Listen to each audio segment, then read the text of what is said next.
Hello and welcome back to the Join Dota League Season 3 here on HeflaTV 2. This is going to be Game 2 of a Best of 2 series between xGame KZ and Seed And, well, I don't know, Game 1, Seed went for a very aggressive draft and they just weren't able to get off of line and, I don't know, xGame were just able to transition into those towers a lot more effectively. I don't know, I think that about sums it up for Game 1, but as far as your casters for today, for Game 2, I'm Grandis Feet, and I'll be joined once again by Mike Loris, and well, xGame, they got their hands on a first pick Dire Lycan. You can't really ask for more than that if you're the Dire. I mean, Lycan is, I would say, probably the strongest hero right now. You have a whole bunch of strong, really high priority first bans, but Lycan is the one I would say who probably least often gets through, and well, he got through. xGame also is going to have their full lineup this time, as Wadafaka, I believe, was not in the last game. So, I mean, they made last game seem very easy, and well, now with their full draft, their full team, it might even be easier for them. Yeah, I don't know, they also got Reeves Rubik, which is a hero that was banned out last game. I don't know, just something he's comfortable playing with. Currently not the best spells to steal, with the exception of the Fissure coming up from the Earthshaker. Quite possibly the best stun to steal for Rubik is you have an instant Fissure, which is one of the biggest weaknesses of Earthshaker, is you have to have really great timing on getting those cast times down right, but I don't know, with Rubik you don't have that problem, and I think it's a solid pickup as just a standalone support. Somehow Shadow Shaman managed to slip through the cracks into the second picking stage, so Seed get their hands onto that hero at the very least. But xGame pick up an Enchantress. Oh, they're gonna. This is kind of sending a message. It's like you guys went for Enchantress last game and you fell flat on your face. We're gonna show you how to do it, though. Seed Nullis, well, they're blasting through their draft. Shadow Shaman and Earthshaker are going to be the two supports along with that Razor. Now Centaur going to be picked up. Seed Nullis, they're kind of again focusing a lot on the mid game. They're going to have again a very aggressive draft. In the X game, they will have some pretty good synergy with this Lycan and a lot of synergy with this Lycan. They're going to be pushing really, really strong. Seed Nullis, they have a good amount of AoE to deal with this, however. The Howl plus Enchantress creeps plus the Treants is going to be a lot of tower pressure towards Seed Nullis. Yeah, for sure. I don't know, these drafts between these two teams have just been so fast. Like, the teams know what they want, and then they snag it up instantly. There's very little time for them to think about it. Nobody's even touched reserve time at all. But yeah, as far as xGame, even though they're going up against a lot of counter push, mostly in the form of the Razor's Plasma Field, Fissure from the Earthshaker, and Shadow Shaman's Ether Shock, I don't know, it's still really scary to play up against, because even if they are able to kill the creeps the first time, if they lose a team fight after that, then Lycan could just resummon his wolves. You have the Treants, and then with the Howl damage, those towers are just going to melt. For the first time in this draft, Signals are going to step back and take a look at their options, as well. We're probably going to be seeing another core, presumably going towards the mid lane. And even though Seed Nullis do have their two supports, I think if ever there was a Keeper of the Light game, this might be that game. Like, the Blinding Light is great against Lycan before he has BKB. Obviously, the Illuminate clears waves like nobody's business. But unfortunately for them, I don't think that's quite an option anymore. They still need another core. They have a good amount of initiation with the Centaur, Stampede, and Razor does have a little bit of initiation power, as well as you could just run in to the into the army that xGame are going to have with the Plasma Field and the Eye of the Storm active. And xGame, they don't have that much stunning, so if Seed Nullis get a little bit more initiation, a little bit more team fight, that could certainly benefit them. But I just don't know what is left in this pool. I don't know, I wouldn't be entirely opposed to something like a Storm Spirit coming up from Seed Nullis. I think a pick like that could work out for them decently well, although it would be a little bit out of the timing window that they're currently trying to hit. It would need a little bit more to get online than just a Blink Dagger or a mech. How about we go crazy, or slightly crazier? What do you think about someone like a Slark in this scenario? I would be game for a Slark. I don't think that xGame really have the greatest tools to deal with him, and it would be great for catching out the Nature's Prophet. Enchantress and Rubik would be, I don't know, if they got off to a poor start, would quite frankly be food for the Slark, and then even Lycan, you're running very fast is not going to help you, but they go instead for a Wind Ranger. I'm not a huge fan of this pick. It gives them a decent amount of counter push, which is okay. It gives them Shackles, which up against the Nature's Prophet is better than most situations. But still, Wind Ranger for me just feels kind of like a lukewarm hero. It's okay at a lot of things, but doesn't really shine in any one dimension. Yeah, she is one of those jack of all trades type of heroes. I think mostly in this game they're going to be looking at that power shot. So they picked a little bit less of the Wind Ranger and a little bit more of a power shot hero. So having that in order to kill the creeps a little bit faster, pull the aggro, is going to be incredibly useful for them. And at the very, very least, she's a ranged hero, so she will be able to pull the creeps off of the tower. Of course, she won't be able to do the same to the Nature's Prophet creeps or Enchantress creeps or the Wolves. But I think the Wind Ranger in this particular game is not the worst choice in the world. Obviously, it's not going to give them that much damage. It looks like she will be played as a core hero, which I'm always a little bit on the fence about. But they have a pretty good lineup in order to deal with the upcoming push from xGame. So if Seednullis can weather that storm, they might be able to retaliate with a pretty powerful push from Shadow Shaman. But xGame, they do have a late game Lycan. Seednullis, if they Yeah. let it get to that stage, they will have no answer. Yeah, I think Seed Nullis' window is very short. Like, they have some decent early game with Earthshaker, Shadow Shaman. Good roaming duo with starting out with Fissure, getting in range for his shackles. They can get some kills that way. I don't know. And then, really, the only window they have is immediately as soon as xGame KZ get online with their first big items for the Lycanthrope and Nature's Prophet. They need to win teamfights convincingly and then transition those into towers in the same time frame. I don't know, it just seems very short for Seed Nullis in order to be able to come up with an advantage this game. I think it's going to be very reliant on them dominating their lanes. And with this gyrocopter pickup, the window just got a little bit shorter. xGame, they pick up a carry hero, hero for Mantis that is going to be able to contribute early on, though he doesn't really have any units to benefit from Howl. The Howl plus Flat Cannon is an okay combination. Plus, if you do land a call down, that could put a lot of damage towards the TCN side. But first of all, what the hell is going on with Gyrocopter's cosmetics? Those are some crazy items. I believe that's the alliance set that just got added. Not sure about that head though.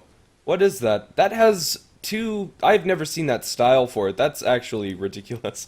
I don't know. As we take a little bit of a deviation, I'll go ahead and introduce the Radiant side. As we are going to have Seednullis playing on the Radiant, looking to tie up this series 1-1 in the best of two with Kix playing in the Centaur Warrior, Rise playing up the Wind Ranger, Antonio playing the Razor, Zizu on the Shadow Shaman, and Crit playing on the Earthshaker. In the meantime, xGame, they're all on the bottom, scouting ahead with a couple of Treants being handled by Stallcats, Nature's Prophet. Reeves is going to be playing the Rubik support, as will Equal on the Enchantress. Wadafaka wasn't in last game, but he is here now as the Lycan, and Mantis, the core farmer for xGame, is going to be handling that Gyrocopter. The Wind Ranger did show herself in the mid lane. I don't really know what the deal there was. Maybe just trying to mind game them with the possibility of observer wards, but she just basically poked out, was revealed by the tower, though not shot at, and then went right back to her team. I don't really know what the point was. Curious. I don't know. For now, it looks like we're going to have some interesting lanes coming out from the teams, as we do have a Lycanthrope that starts out with Stout Shield as well as two pooled Tangos. This looks like Wadafaka is going mid, up against the Razor coming out from Antonio, as he did play mid last game. And starting out with Boots first on the Razor versus a Lycanthrope, Razor should be able to get off to a pretty early start. But that would bump Arise to a safe lane farming Wind Ranger. Not a huge fan of that. That's very, very timing dependent. You have to be able to be very aggressive in that lane. You want your Wind Ranger to get something like Phase Boots. You're obviously going to want Phase Boots over Arcanes or anything like that. Maybe even go for a quick Maelstrom. She can do a good amount of damage if she gets a lot of farm, and when you're farming her as a core, she will get that farm. But yeah, I don't really know if I like that either. Though, to be fair, they don't really have the best choice. It's either that or put the Wind Ranger mid, and I'd much rather have the Razor go up against the Lycan than the Wind Ranger. Fair enough. I don't know, Wind Ranger just kind of feels like a worse Mirana, in most senses. Her counter push is a little bit stronger, but her skill shot is a little bit less rewarding, only 3.75 seconds stun at max range, and I don't know, it just seems a little harder to set up. I don't know, unless you have like a Nature's Prophet on your team, but you're not going to see that synergy very often. Yeah, I don't know. We'll have to see. If she does get a Maelstrom up online, she will be able to push out the waves very quickly and offer a decent single target damage if she gets a couple early points into the focus fire.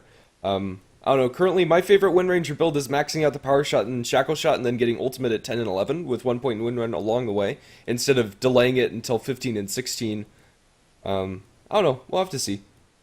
Yeah, 10-11 is definitely the build I go for whenever I play Wind Ranger.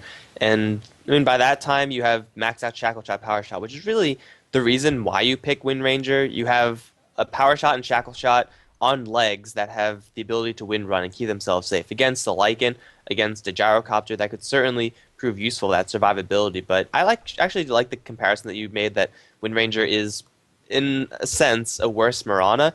The arrow is guaranteed to land when you have proper setup. Shackle Shot is never quite going to be like that, and the ultimate for Mirana is most of the time going to be a lot more useful for a team rather than this focus fire, which, although it sometimes can do a lot of damage if you get early pushing, that does depend on you, at the very least, being at the tower and then having a lot of time to just sit there and focus your fire.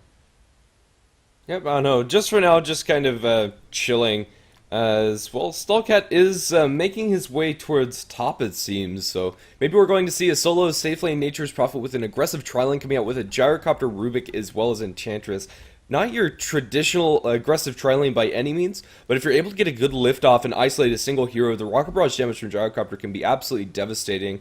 And I don't know, if they do end up in a laning situation like that, Arise might not be able to get the farm that he wants. Although for now, it looks like Crit, Zizu, and Arise are going to make their way towards top and leave the Centaur solo Oh, they're going the bottom. wrong But way. oh no, Kix is going to get caught out here by Reeves, and with the Rocket Barrage lift forward, there's nothing that the Centaur can do. He stomps on the Gyrocopter, but Equal picks up first blood. Yeah, with Howl damage on top of that, there was no way that Centaur was walking up there. Great movement by xGame. Nobody expects the enemy team to be standing there. Shows the power of a level 1 Rocket Barrage. I still haven't done the calculation, actually. I don't know if this is the highest level 1 damage skill in the game. It's definitely up there, however. I mean, Centaur's a tanky hero. He is. But he just got demolished. Like, he didn't have a snowball's chance in hell once that happened. And the scary thing is that can continue to happen as long as the Rocket Barrage is not split amongst any other units. So xGame, they have themselves a fantastic start now, and, well, Enchantress not going to find the best creeps, unfortunately, is going to have to wander very long way and will only find a Wild Wing, but they're going to find eyes on Crit. They will not be in range to lift him up, however, so it looks like the Earthshaker that is not going to be too useful in this game, seeing as though he's going to be going up against two range supports of xGame. Yeah, I don't know, this laning situation is very peculiar coming out from Team C Knowles, but I quite like this choice to put the Wind Ranger solo up against Nature's Prophet. She'll be able to get more out of that lane than she would down in bottom, but for now, Reeves poking his head behind the tower. He will get a ward down, and now gets eyes on the Crit. I think that ward should probably be dewarded. It's fairly obvious it was placed, and there you go. Crit going to take that out with a couple punches from the Earthshaker's fist. I think the Enchantress is not only going to contribute a lot to the bottom lane, but also she's pretty much winning the middle lane right now for Wadafaka.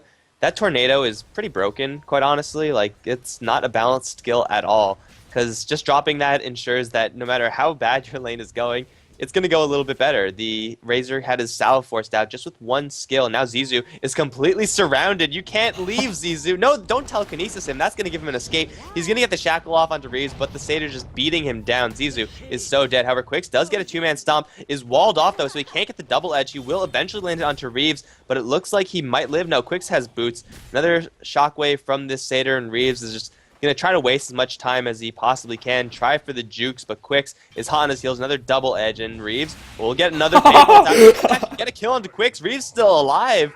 I don't know how he's still alive, but Crit has another fissure soon. He's going to go for it blind. He will land it onto that Rubik. What a player. There's also another kill going elsewhere. Yeah, yeah. I don't know, that was wonderful. I don't know. That was an amazing juke coming out from Reeves. Around the map, it is 2 for 3 in the favor of xGame. Yeah, so Knowles not getting the worst trade across the map. Didn't actually see what kill was happening on the other side. It was, let's see. Shadow Shaman dies to the Enchantress, and then Enchantress dies to neutrals as they find out, well, Stallcat inside the woods, but they won't have any spells to lock him down with. Will they be able to line up this power shot? I don't know, let's see. One more auto attack power shot. Arise, not going to be able to juke that one. Actually, it did look like he managed to dodge it, but apparently the animation deceiving just a little bit, at least on my screen. So they do get a kill on top lane TCN, just chasing down that Nature's Prophet with the Wind Ranger. And as far as matchups go, Wind Ranger versus Nature's Prophet isn't the worst one for Wind Ranger. Like, there aren't many great lanes for the Wind Ranger, but versus Nature's Prophet, she does have the mobility advantage. She will be able to cut through sprouts, so she's not in too much trouble of dying. So it's not too terrible for her, but for right now, Equal Once again, he does have 2 creeps in tow. He doesn't have the best ones, and his smoke is going to be dispelled by Crit, who's going to spot everything out. So he's going to be completely safe, I believe, unless they want to go for a wraparound on Quicks. But Equal's going to reassert himself in the enemy jungle and just start farming up. Yeah. I don't know, we have a Fissure, not sure, think that's still one of the creeps from Enchantress. Very annoying for her to deal with, but for now. Looks like they want to go down and bottom. Potentially. Kicks should be just fine for now, especially with the defensive Fissures coming out from Crit. There's very little that he has to fear for now. Although this Enchantress and Rubik just making a general nuisance of themselves around the map. And that's really all you need. I mean, they're passively keeping Quicks back. Quicks is scared as I'm disconnected from this game. I think I lost connection to Steam. That's unfortunate. I'm still in here, and we are going to have a pause. Hopefully that's not a server issue, but at least for now, I'm still here. I haven't actually seen that you've disconnected. Not sure if they've actually made that a change where you can't see that in all chat. Hopefully you'll be able to get in there very quickly, but it looks like the server is lagging a little bit, at least for the players. Yeah, I'm just going to try to reconnect right now. Yep. Everybody's disconnected, or at least 3 people in the teams have, as they're trying to get a better connection to the server. So for now, we are going to have a little bit of chill time, so, I don't know, take your time. It should be no problem. Yep, Zizu, inside the jungle, he's really not been able to make much happen. He died once, and that's pretty much the impact that this Shadow Shaman has had. Not looking for a sec, just trying to get as much farm as he can. I don't know, the laning switch up in top with the Wind Ranger has helped him a little bit and put some pressure onto Nature's Prophet, but Nature's Prophet still not looking too shabby. He'll go for those phase boots as well as maxing out the Nature's Call. I think this is a good choice coming up from the Nature's Prophet. He'll be able to help down in bottom should they need it, and with the Sprout, I don't know, they definitely could get a kill. Kix is, as you said earlier, been completely stoned out, mostly just by the thought of these 2 supports roaming in onto him. Yeah. Lycanthrope, with the help of that tornado early on, isn't having the worst time in the world versus the Razor, although also not having the best, as he is 14-2 compared to the 18-7 of the Razor. The real winner as far as the laning stage so far is the Gyrocopter, pretty much having unimpeded farm, as there's nothing that the Centaur can really do to pressure him. I'm going to quickly mute my mic because I'm having trouble reconnecting, so you're on your own for a little bit. Okay. That'll be fine, as the players are curious about everybody else's CS. So, it is, yep, a lying Nature's Prophet, as he is 8-2. Yeah, for now, that is going to be the damage of it. Well, let's see. Who has the better poker face in game? 0-2 coming up from Arise. Yeah, pretty much. As the all-chat banter continues, at 4 minutes in, there's not a whole lot to talk about, especially without a co-caster, so hopefully Mike Loris will be able to get back here very quickly, and be able to sort out his issues. But yeah, that pretty much sums up the damage. Yep. Basilius on the Gyrocopter, his choice now is, I don't know whether or not he wants to go into the phase boots, which is probably his safest choice, and then later on build into the BKB. I think that would be solid for the Gyrocopter. I think going for the Helm of Dominator is a little bit greedy this game, especially with what Team C Knowles are going to be bringing to the table in the way of lockdown. But once you have the BKB, you're pretty much immortal. The physical damage coming out from Team C Knowles is very lackluster. Even once Wind Ranger gets up her Focus Fire, she is going for the Maelstrom build. The majority of that damage is magical, and at that case, you really only have to worry about the Razor, who isn't that big of a threat. I don't know, to the Gyrocopter. Although the Static Link could be problematic for him, but more often than not, the Lycanthrope is going to be the target of that one. Yeah, so I'd like to see just a standard phase into BKB coming out from the Gyro, and then later on build in the Helmet of Dominator. Just a standard game, honestly. As Ursha can reconnect, so 1 out of 3 of the players are back in. Still waiting on my co-caster, and 2 more players. 1 from each team. I don't know, it's been nice after yesterday where we had so many disconnects and problems with the servers. I don't know, at least the players were able to get here in a timely fashion. We were able to start off the games. Yep.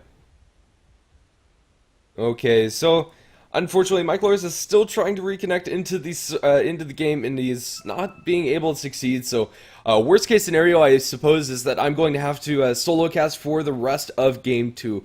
But hopefully that's not the case. Still plenty of time to reconnect, as Razor and Lycanthrope are still nowhere to be found. I don't know, I think xGame are in a great position, even if they were slightly behind, which, I don't know. Usually I don't take a look at the graphs, but for now they have a slight edge, ever so slight, at about 400 and 500 and golden experience, respectively. Centaur disconnected from the game, so then there were two, and now we lose another one on top of that. Hopefully the servers aren't that bad. Let's take a look at how this is looking here.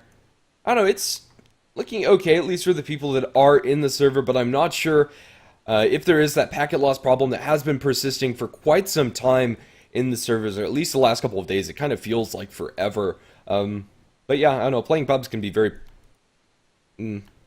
sketchy at times. Looks like they want to try for a reload into the game.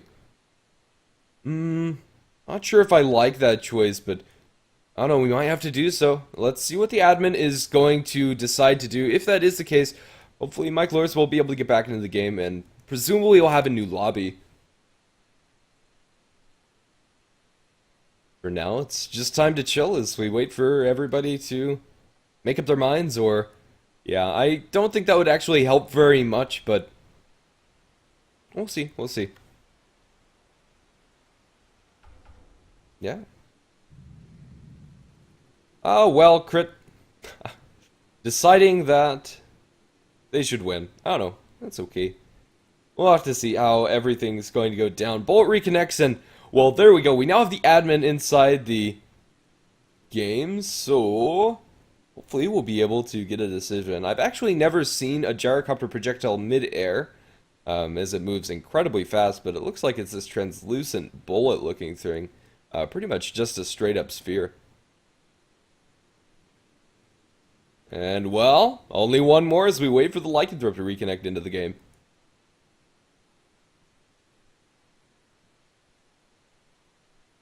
Yeah, Windranger, earlier on she hadn't had a point into Shackle Shot, which is very peculiar. Prioritizing Power Shot very heavily in the lane. I don't know, it worked out for her in the end.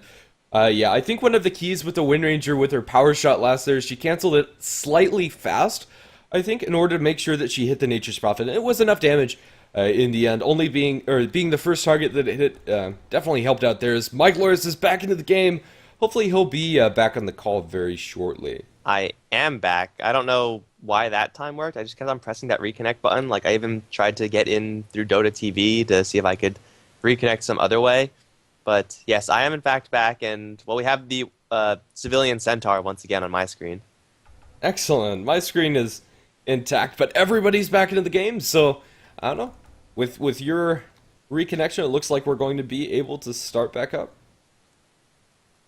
Wow, the timing is absolutely perfect, but seriously, Volvo, come on. This isn't even played on USC, so I'm pretty sure this is the EU server, Lux.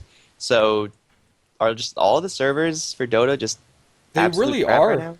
Like, I've played pubs on Europe servers, US servers, as well as, I don't know, I tried to play one on South American servers, but that didn't go anywhere fast. But yeah, I don't know, all of them have just had these little hiccups. US East is by far the worst, but still not pretty. All right, so everyone had a chance to go to the bathroom. We're back. The intermission is now over, and still there are 4 heroes down on this bottom lane as Wadafaka does make his rotation, though he's not level 6. They do have a missile flying towards Quicks, and wow, the Franker's pause is real. Oh my goodness. Looks like the Shadow Shaman was AFK, I think. Well, Maybe. Quicks is going to get tagged with the missile as the Fissure does catch a couple. Wadafaka does have a double damage unit as well. Stallcat can jump forward, break the rest of the trees with his summons, and now they're going to go for more. Crit has no TP and no hope. He's very slowly going to get beaten down, or very quickly actually. Rocket Barrage doesn't have enough range. They'll be able to secure that, bringing everyone and the kitchen sink down to the bottom lane. Double damage on the Lycan, plus the army. I didn't expect xGame to start their pushing this early, but they're going to go for it. Yeah, and they're going to succeed in a big way. 2 for 0 as well as a tower, and Team Signal is not going to be able to get much of a trade at all around the map, as mid wasn't in a great position for Antonio to do much, and they're not going to stop here, I don't think. Tier 2 tower not going to look too healthy after this one, and they'll clear out the creep wave, and now with the full barrage of summons, they have the Centaur. Oh, they will kill the Centaur at the very least. They still have one of the Skeleton Warriors available. But yeah, Fissure is more than likely just going to help their push. with allowing the next range of creeps to get back in here. They drop a power shot, but at this point in the game, it's not enough counter push, and well, the glyph forced out, that's going to delay it for 5 seconds. They look for a fissure, shackle shot, not going to latch. The plasma field's doing a lot of damage to Reeves, and the power shot to secure that one, but the call down onto 3 heroes. Antonio slowed down the rocket barrage in the back lines, being spread out by too many heroes, now TP in as Mantis is in a very precarious situation, and the push is going to be repelled from xGame. Will be able to get Whatafaka, they will, as he will be brought down by the plasma field. So in the end, it is going to be 2 kills given up by xGame, overstaying their welcome just a little bit. That fight also happened because TCN, the Centaur, managed to wrap around almost completely. Like, he was up near the hard camp, and then he managed to wrap down, get 2 people in the stun, and even though it is only level 1 stun, getting as much value as you can this early on and getting some way of initiation from the back line is super important when you're being pushed like that. So xGame, they do lose a couple of heroes, but again, this is not even the point where their push is the strongest. Lycan still has 2 more points in Wolves, 2 more points in Howl. The Nature's Prophet still has 2 more points in Nature's Call to pick up. They have a Ring of Aquila now active, so their pushing is only going to get stronger from here on out, and they show that they could very easily take the tier 1 tower at the very least. But in the meantime, top lane, Reeves might be in a little trouble. He's going to try to pick up his level 6, although Quicks and Arise are both here. There is the Shackle attempt, will land perfectly, but Gyrocopter is also here with the call down. Going to do a lot of damage with the Rocket Barrage. Reeves going to get the lift off on the Centaur. He will go down in the end, but Quicks is going to be the trade as Stalkat does teleport in, get the Sprout into Arise. He'll try to bottle up, but the Rockets don't care. It's going to be a double kill for Mantis, and xGame are going to be completely okay trading the Rubik for that, especially since now they can push for this tier 1. Yeah, I don't know, it's so hard for Team CNOLS to try to go for these engagements, because if they lose even just a little bit, it's going to end up biting them very hard later on. It's not a tier 1 tower, although the push is going to be delayed by Fissure. It's not going to be enough. They need more heroes there in order to do so. Now, they get the Sprout Vision onto Crit. Oh my goodness, he's caught in a corner yet again. This looks very familiar as Crit. Brought down by the Rocket Barrage very low, but Mantis is also caught out. Now the Plasma Field, they're going to get Mantis first, as Crit's still surviving inside the trees, and for now, that is going to be where he's going to stay, as a nice Shackle Shot going to land on Stalkat. Now, the Link being brought out, he's going to die as well. 3 kills being given away of TCN. I thought for sure the Earthshaker was dead there, but the support from his team was enough, as xGame got caught in a very awkward situation. I don't know, making that Wind Ranger pick look worthwhile after those last couple of Shackles. I thought the Earthshaker was going to go down. I thought the tower was also going to go down. But crucially, xGame, for whatever reason, didn't howl in that fight. And I have no idea why you wouldn't howl in that scenario, but the tower does survive. And now the Crackback, as Zizou does pick up his level 6, just barely, off of those final kills. He's going to secure the tower up on top. And TCN, well, they get a pretty nice breath of fresh air, but still they have to worry about this push. As meantime, mid lane call down onto Quicks. Fissure will slow Stalkat and Mantis down a little bit as Crit tries to get in there with the Echo Slam. Will land it onto Nature's Prophet, but it's another double kill for this Gyrocopter. He's now well on his way to drums. And here we go. Now if you don't howl, that's just a mistake, I think. Although they don't have it up quite yet. Everyone is coming back in for TCN, and well, Static Link from Razor will fail on the Gyrocopter. He's going to chase him down regardless with the drums. Arise looking for a Shackle opportunity, but the invisibility is now picked up from Mantis. Power shot, and one more right click. He just barely gets him. Fade time is a little bit too slow. They get the kill on the Mantis Gyrocopter. A pretty nice one for TCN. Yeah, for sure. He has his drums recipe and still a little bit away from that. But yeah, getting a kill on the Gyrocopter there is very large. Tier 1 tower also still stands for Team CNOLS, so across the map they've been able to strike back. For now, they've stemmed the bleeding, but I still don't think that they're going to be able to hit their timing entirely, although they're well on their way in order to do so. Lycanthrope is going to have his complete Vladimir's offering in just like one more CS. Rubik steals himself double edge that's quite useless down in bottom lane. But yeah, for now, that's going to be the damage of it. Is for now, xGame have split up and are just split farming for now, as Rubik and Gyrocopter are potentially going to make a move on the Centaur. He does have his level 6 and he'll probably be fine. Even though Gyrocopter is getting quite a bit, it's at the cost of the Enchantress, who is going for a recovery hand to Midas, but 9 minutes in, she's only level 4. She is by far the lowest level hero in the game, Shadow Shaman being closest to her, and he's level 6, so he has his ultimate. He doesn't care. He's going to get a little bit stronger, but he's pretty fine with the status quo, as he is now smoked up, looking up towards top 4, Whatafaka, who has picked up his Vlad. So a very nice pickup for xGame, but Whatafaka might be in a little trouble. Zizou should drop the wards for this one, otherwise I don't know if they have enough damage. They're the wards, and Stampede just for good measure, but Whatafaka is trapped, and he's slowly going to get ticked down due to those snakes. That's a free kill there, but in the meantime, Quicks is going to be caught off by Mantis. The Rocket Barrage still working through that stomp, teleportation in from Stalkat. It's going to be once again a 1-for-1 trade as Centaur. That was his 6th death they're going to go straight for Roshan afterwards. They don't have Howl. They have a lot of bodies to throw at this big guy. Yeah. I don't know, Roshan should fall very quickly, although Team Seed Nullis, well, they can attempt to make a contest against this Roshan. And for now, xGame are going to back outside of the pit. It's just feeling that they don't have enough damage. Power Shot scouts it out, and for now, that's going to be it. Yeah, the Razor didn't actually have that much mana. However, the Arcane Boots from the Earthshaker going to give him that remainder. Now Shackle Shadow will blend beautifully onto Mantis. Arise has been on fire with his Wind Ranger. That's going to give Antonio a mega kill, going to give him a little bit more gold. He is going to be going for the mech, but took a really long detour in the Drums of Endurance. Still, the mech will be up very quickly. And now another Shackle Shot into Wadafaka. Jesus, Arise, calm down. You can't even get that kill, although with the Fissure Plasma Field, they might. With the Shapeshift, one more right click from Wind Ranger, gets the kill. What a player. Arise. Jeez. Oh my goodness. He has hit every single Shackle Shot he's thrown. It feels like he might have missed one that I wasn't watching for. But those angles are just so sick, and I don't know, I take back pretty much most of what I said about the Wind Ranger pick in the draft. If you have a Wind Ranger player that can do that, it's definitely warranting the pick.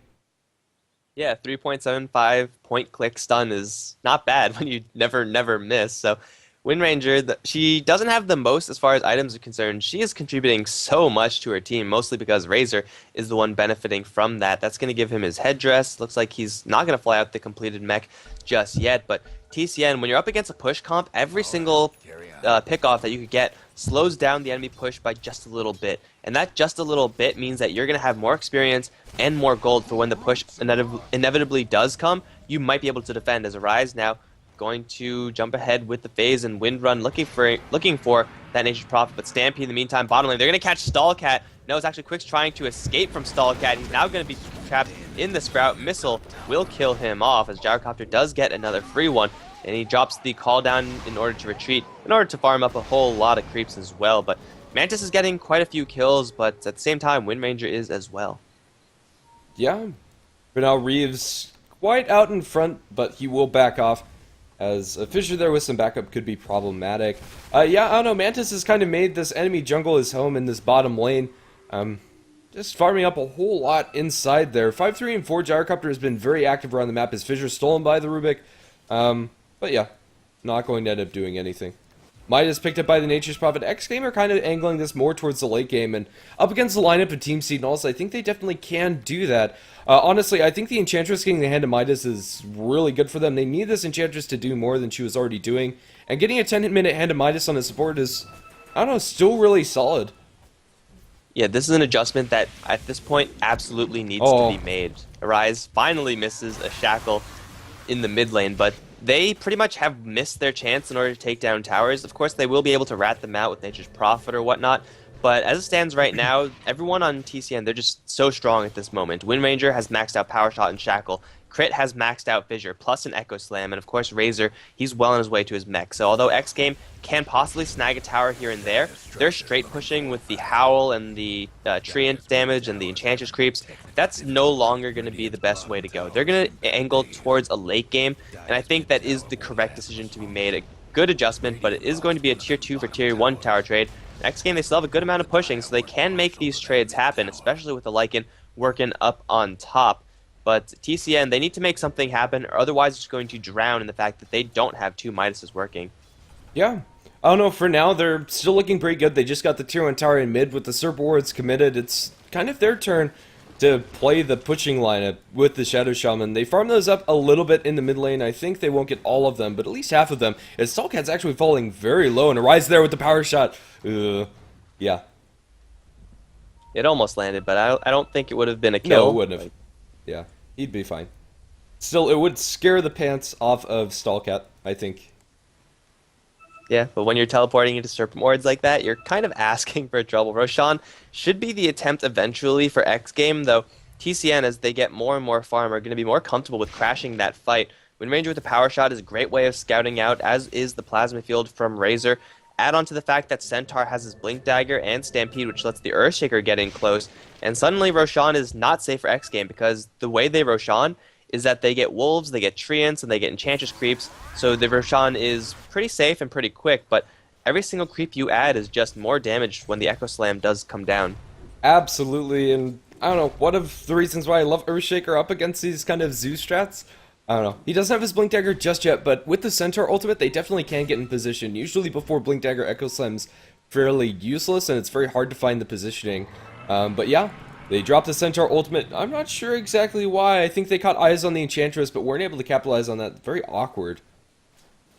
Yeah, they were nowhere near anybody. They just had vision of some people, so I really don't know what the deal was there. But that's fine because it did force xGame back because you kind of have to panic whenever you hear that stampede because you never know where the enemy might be smoked or something like that. Top lane is going to be pushed slightly by the Nature's Prophet. He will be going for a book build, which is certainly going to help him push, but again, it's going to help this Earthshaker slam that much harder as he now does pick up a 15-minute Blink Dagger. So Blink Echo is now on the table, and Mantis, though he does have quite a bit of health due to the Helmet Dominator, he's going to get Echo Slammed and comboed by Crit Fissure, plus the Razor damage will secure the kill onto Mantis. They're going to drop the Serpent Wards and go for that one. In the meantime, top lane is still being pushed. It will be fortified for now. Let's see if Arise is on point. However, initiation onto Stallcat. The Shackle just barely misses. They do get the Tower Deny, and they get the kill. Nothing but wins from the TCN side here. Yeah, pretty much with the Howl on those 6 treants. In fact, he had 2 sets of them. Yeah, so about 10, I don't know, just too much damage. And they'll get the Tower Deny in mid. I don't know, usually Tower Denies are not the biggest deal, but when you're up against a team that wants to be taking these towers, it's a lot of economic damage. In the plus side for xGame, they get themselves a 15-minute mechanism on the Enchantress after she picks up the Midas. This Enchantress is farming like an absolute madman. In fact, is looking pretty comparable to the Nature's Prophet as well as the Lycanthrope. I don't know, speaking of the Lycan, he's going to be forced to pop his Shapeshift as Arise potentially looking for an angle on Shackle Shot, but I think Wadafaka is going to be more than fine. This is pretty big for TCN. They need to get these pickoffs because, again, they are going up against 2 Hands of Midas. The Tower Deny is, as you said, going to be super relevant because of the fact that xGame are going to be angling for late game, so as much as they could be slowed down, that'll benefit TCN more and more. But they have to look towards more towers and more aggression. Every single time they kind of stall out and do what Razor just did, push the wave a little bit but don't commit to anything. That's going to mean more time for xGame to get those Hands of Midas back on cooldown, more time for them to clear this 1, 2, 3 stack of Ancients, 4 stack of Ancients, I'm sorry, and just start to slowly but surely accrue an economic advantage. Yeah. I don't know, I'm not the biggest fan of the Shadowcopter's build. He kind of starts out for the early game with the Aquila drums and then into the Helm of Dominator. I don't know, it's still fine the way that this game is panned out. He started out with the early game stat items. Back when they were thinking that they'd be able to 5-man down the towers. For now, Necronomicon 1 picked up by the Lycanthrope to pair with the Necrobook 1 of the Nature's Prophet. So even more summons as we have a smoke coming out from Team Seed Null. So let's see how this fight is going to break down. Nobody has currently poked their face towards the Roshan Pit, but they're going to jump in with the Centaur ultimate. They find out Mantis. Now with the Fissures, Wolves of Plasma Field, he's looking very dead. And with the Power Shot, not even going to need the double edge. So smoke for 1 pick off and also securing some control over the Roshan Pit.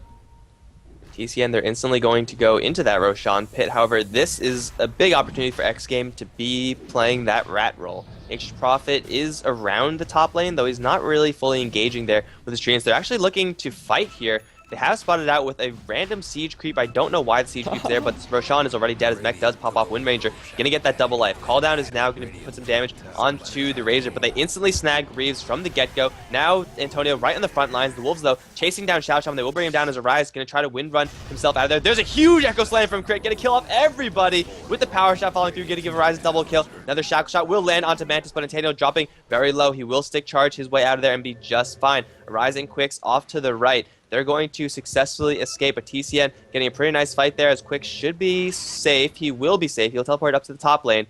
Big Echo Slam from this Earthshaker. And TCN, they get the Roshan, they get the Aegis, and they take a 3-for-2 trade. Yeah, and the 3-for-2 is really good for TCN because they lost their 2 supports for 2 cores and Reeves. So yeah, in the end, a fairly large win for Team Seed Null. The Earthshaker's positioning in that fight was absolutely hilarious.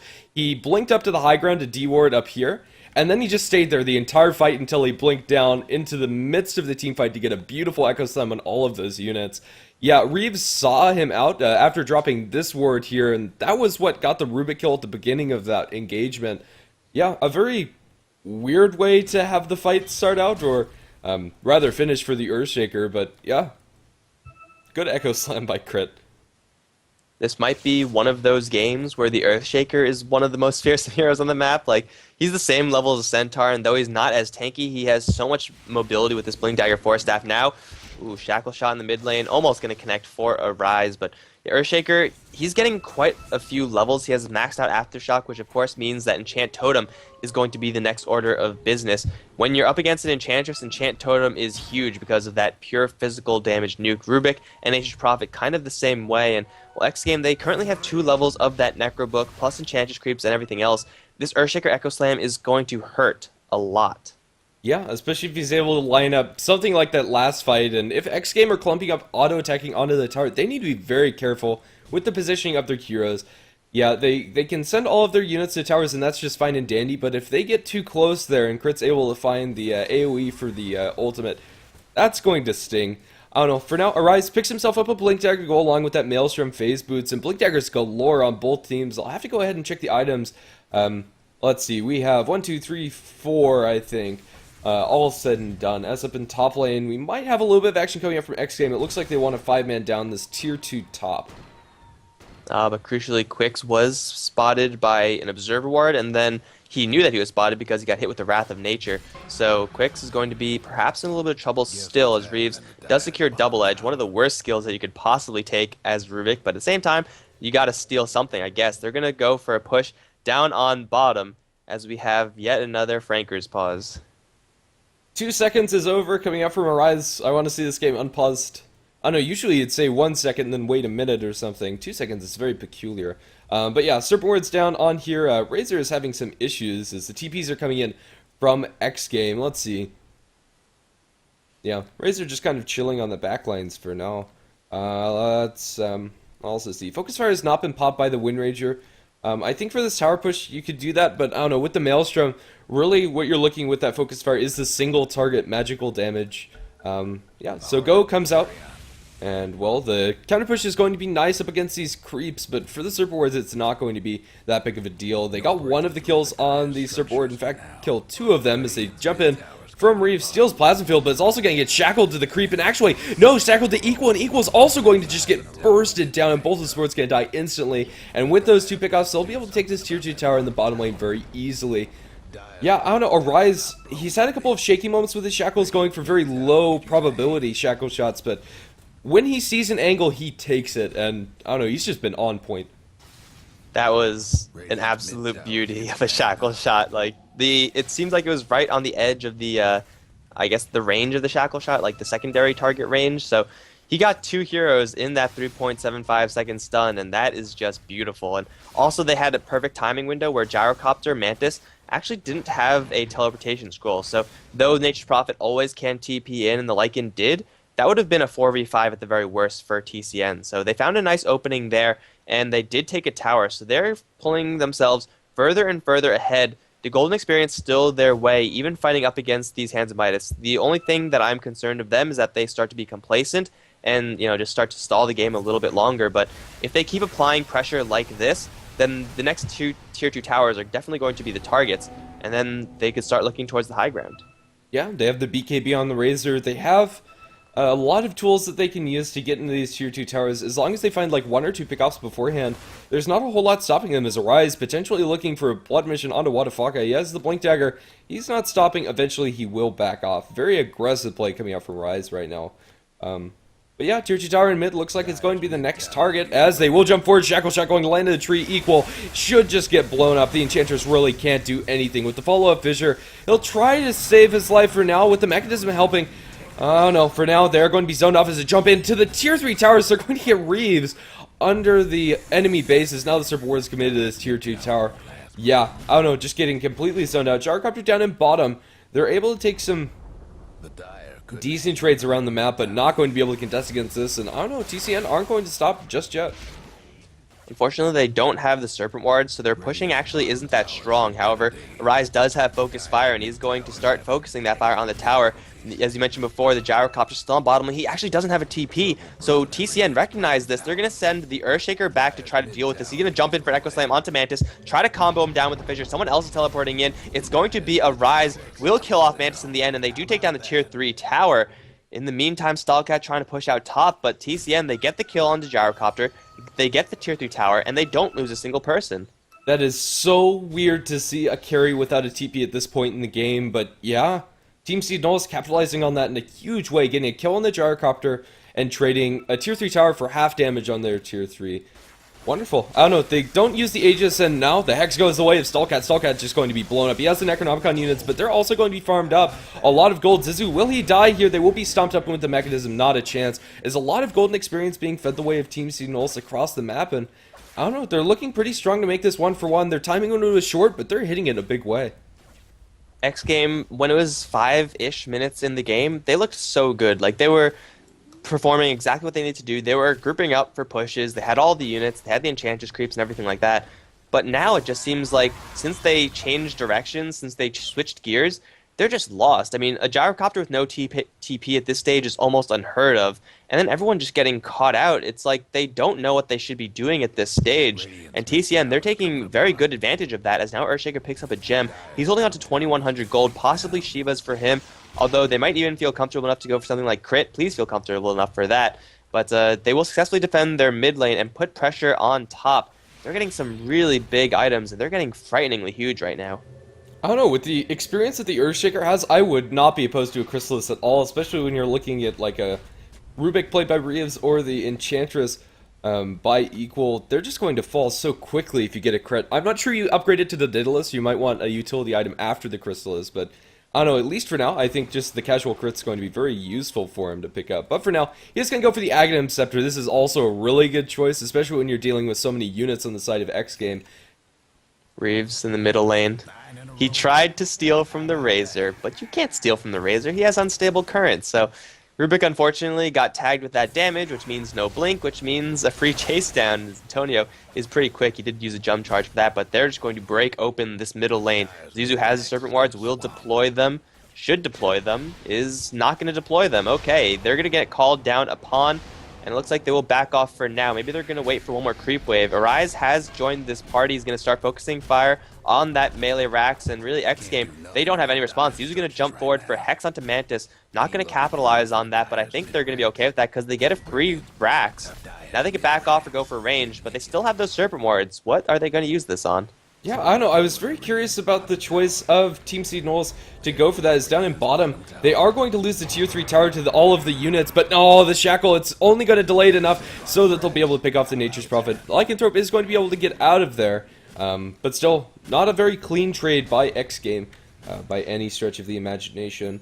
Yeah, they didn't have the Aghanim Scepter on the Razor for that fight, even though he was holding on to the 4,200 gold for it. So yeah, maybe they thought that they didn't need the Serp Wards. I thought that they'd be able to do a lot more if they just dropped him. We'll have to see if it's going to be worthwhile as they're able to transition into another tower. But I think, yeah, it would have been just a lot easier had they just committed those. So, in the span of 30 seconds, there have been 3 Aghanims pickups. We have one on the Enchantress, which is, it's really good. It helps her do a lot more damage. The Razor took his as well. It's flying out to him right now on the Courier. So he'll be able to bring down towers mighty quick with that Eye of the Storm. But also we have Focus Fire going to be amplified by that Aghanim Scepter. So it is going to make her do a little bit more damage during that ultimate. What do you think about this item pickup for the Wind Ranger?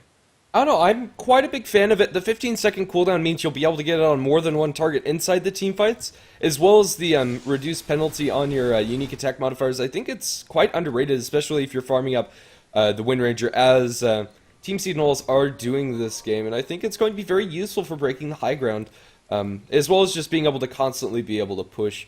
For now, xGame grouped up as a very big unit. If Earthshaker had vision of that, that could be a very fun Echo Slam to watch. But as the high ground is dewarded, not going to be a chance. As for now, Kix and Zizu might get caught out. Crit is waiting in the wings as they blink forward on Reeves. It's not going to find anybody. The Starboard's committed on the backlines. They get the hoof stomp on. The cooldown's going on to several heroes, but with the pipe, it's not going to do that much damage. This Razor stealing a lot from the Gyrocopter, not being able to do very much. Starboards have been committed or stolen by the Rubik as Wadafaka brought down by a beautiful Shackle coming out. And now the chase begins coming out from xGame. Will they be able to catch anybody out for now? It's a Shadow Shaman for Lycanthrope as the Plasma Field. This Razor's doing a lot of damage, but eventually will be brought down. Is now in the back line, so if Stomp Double Edge, they'll be able to make this a decent trade. He's with that Aghanim Scepter. I don't know, she's doing a lot of damage on that Enchantress. Shackle Shot from long range catches out on the Equal, and now with the Double Edge. Will they have enough damage? It looks like they will. Focus Fire coming out from cooldown yet again from the Wind Ranger. 4 for 2.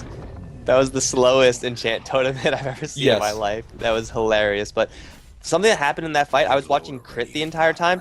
He was off to the edge, then he was being chased a lot by xGame, and then as soon as Crit turned around, he was bluffing. He did not have his Echo Slam up, but xGame, they all blinked out. They all just fled because they saw the Earthshaker turn around, and Crit was completely okay with that. He didn't even use his Echo Slam because for the duration of that fight, he didn't even have it. He was just bluffing that entire time, so I love the play coming out from Crit, just so sneaky.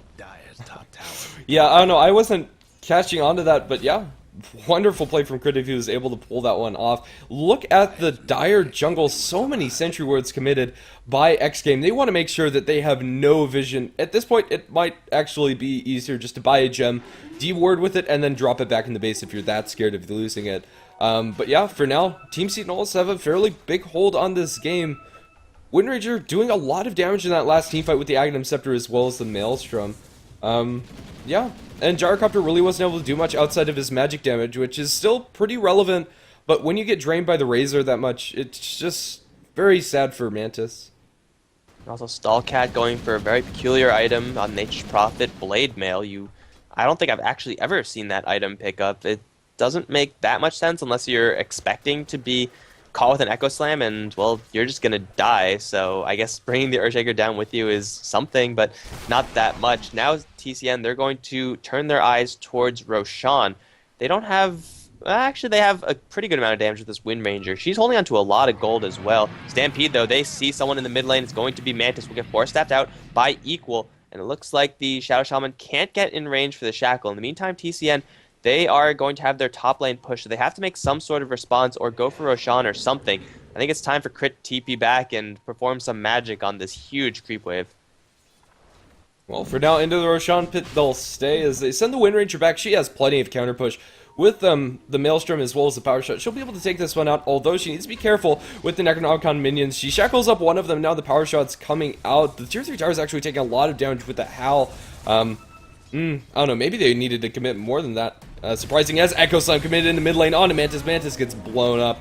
Not a lot standing there. As inside the Roshan pit, the Server Wards are still working down there as Reeves gets drained by the Razor and now being focused down by that Eye of the Storm. And now the Enchantress also going to suffer a similar fate as buyback comes out from the Gyrocopter. Force staff up to the high ground. She's going to throw us Impetus, but with the double hoof stomp coming out from Kicks. They will get the haste onto the Lycanthrope, but he's being focused down. He gets held in by the Sprout. It will be turned into the... excuse me, trees very quickly as well. Looks like Razor's going inside of it, or will he? With that Nature's Prophet ultimate, it's doing a lot of damage, but on the backlines, they lose their Earthshaker. Power Shot through the trees, not going to catch out anybody. Roshan's still surviving, and the Dire are going to be the ones to take this, as Wadafaka picks himself up in Aegis. He's just so low, and, well, even if he dies, it's not going to be that big of a deal, as the Server Wards were stolen by the Rubik. Yeah, a very hectic fight in the end. xGame are going to be very happy with that exchange. Yeah, that Serpent Ward steal was huge. Like, no matter when you steal an ultimate, it's always going to provide you some serious value. Well, maybe not Focus Fire, but Serpent Wards especially. They not only managed to steal that, but they instantly killed the Shadow Shaman straight after, and they kept the fight within the range of those Serpent Wards. Like, that entire fight was either fought in range of the Serpent Wards or right north of it or right south of it, which means that the Serpent Wards essentially cut off TCN from reinforcing each other.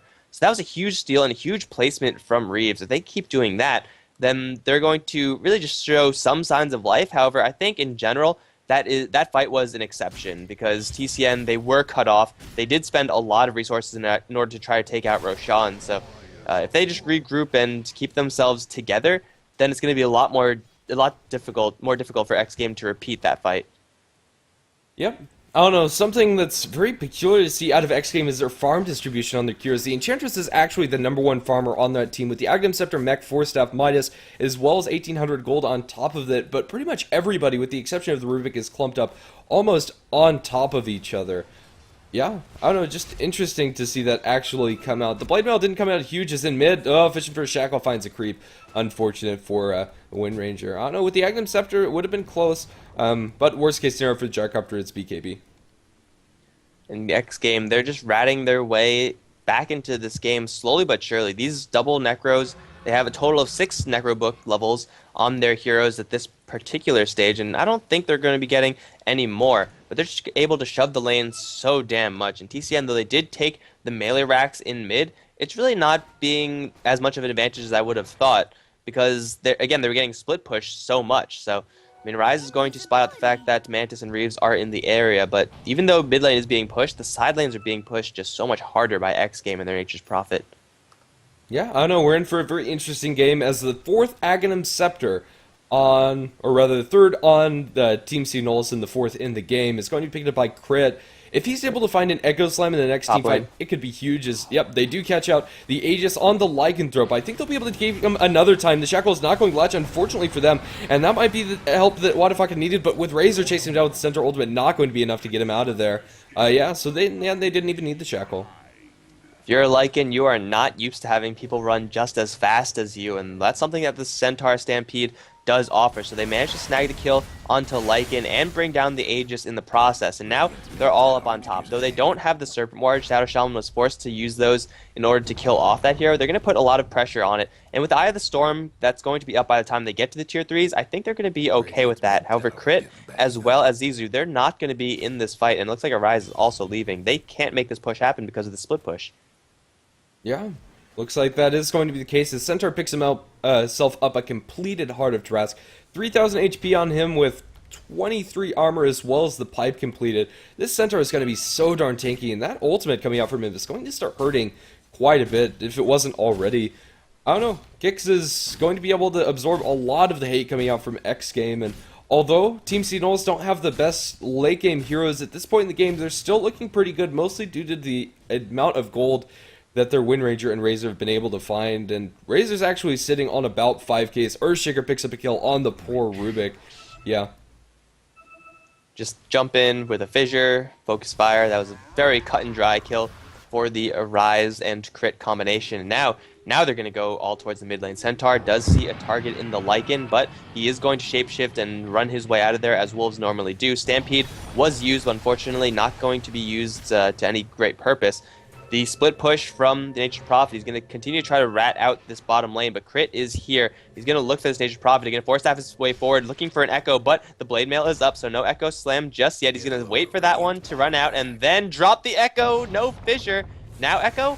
Echo eventually? No Echo needed. Okay, they'll get the kill without the Echo, but they lose their range racks in the process. Yeah. These Necro units being quite a nuisance for TCN. In the meantime, they do catch Equal in the Roshan pit. Arise also going to get a solo kill onto Wadafaka. Equal going to get double edge in the Roshan pit. Slowly but surely, they will kill him off. However, here comes Mantis to reinforce his Enchantress, and it looks like they will keep their Enchantress alive, though they do take a range racks and they lose the Lycan. I think xGame are going to be slightly okay with that. Range racks, I don't know if it's worth it. Yeah, I don't know. Arise almost died to the summons there. Blinks, Force Staffs, Wind Runs, used everything to get away with just very little HP. So almost ended up being a good trade for xGame, as that would have been a godlike spree going the way of the Lycanthrope. But yeah, in the end, getting caught out with both of their main rats. xGame are not going to be too happy about that. Even though they did get a range racks at this point in the game, it's not the biggest deal. I think it's pretty much going to be the same situation as they had before, with pretty much just the tier 3 tower down. Arise has purchased himself a crit item, so that will be, of course, amplified by the Aghanim Scepter. You don't get any damage reduction by that. I think that's how it works, unless you could just crit normally. I don't know. It's just unique attack modifiers, right? I'm pretty sure it works properly, where you can crit on the, well, as they jump in onto Mantis. Mantis blown up. Yep.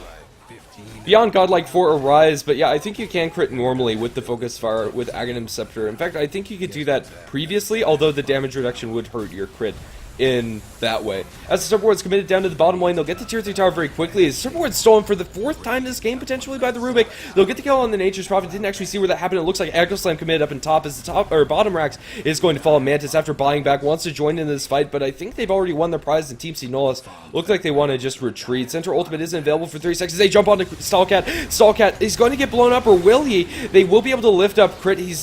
Kicks. He is going to be standing pretty strong. Season with that ghost up, just standing in the middle of everybody. They drop the Surfboards, but it's not really going to be in the best positions. They do get the Shadow Shaman at the very least. 4-staff forward. They're throwing a lot of impetus away with kicks and doing a lot of damage as well. Double edge stolen by the Rubik, fairly useless, but they should be able to munch down kicks here. With the Rocket also falling, Enchantress picks up a killing spree onto the Centaur Warner. Will the rest of the heroes be able to get back out? TP in from Stallcat, looking for the Razor. Not going to be able to throw out the Sprout. Oh, if that was daytime, might be able to get it. Goes for a blind, doesn't actually catch out.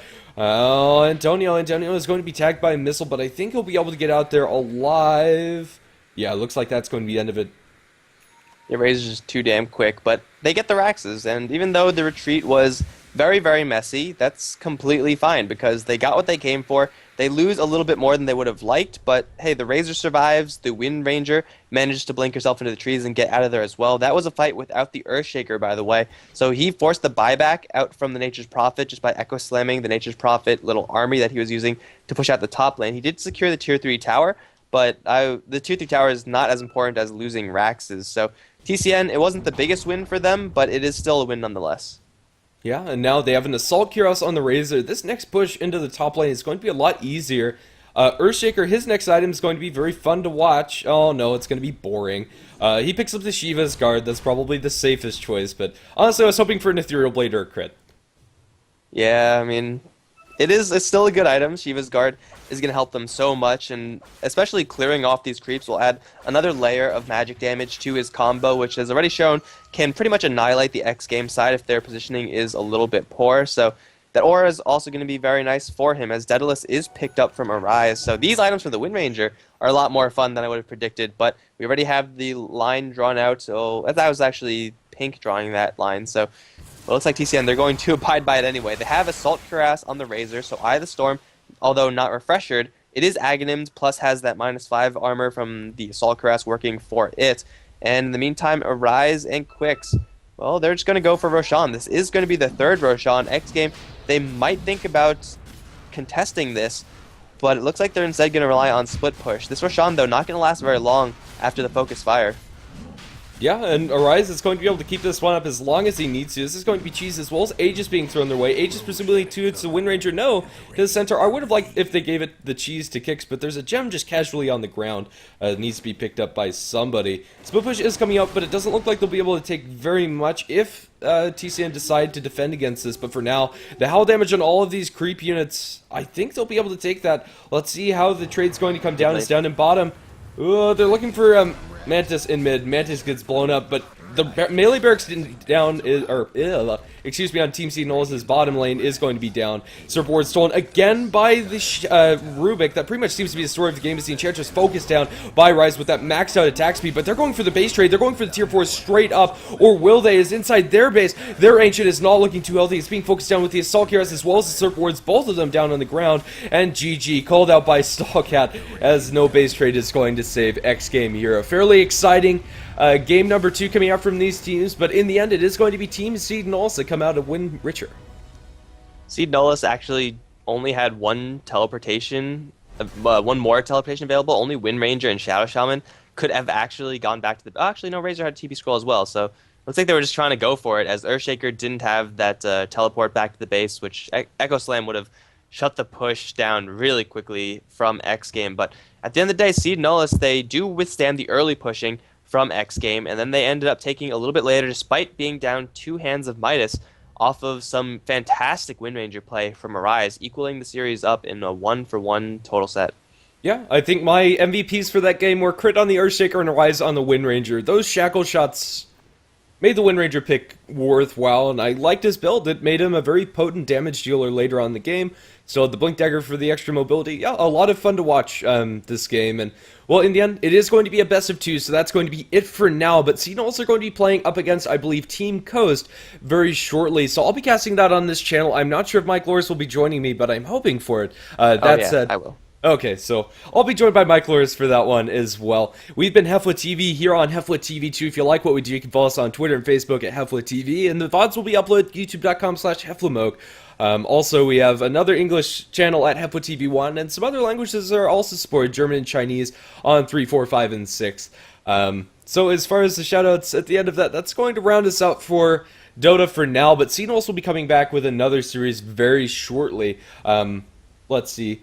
Yeah, that should start almost immediately. Let me go ahead and check out the lobby for that one. But for now, back to the lobby screen, some music, some ads. If you want to support us, that's a great way to do so. So, see you soon with some more Dota. Later, guys. GG.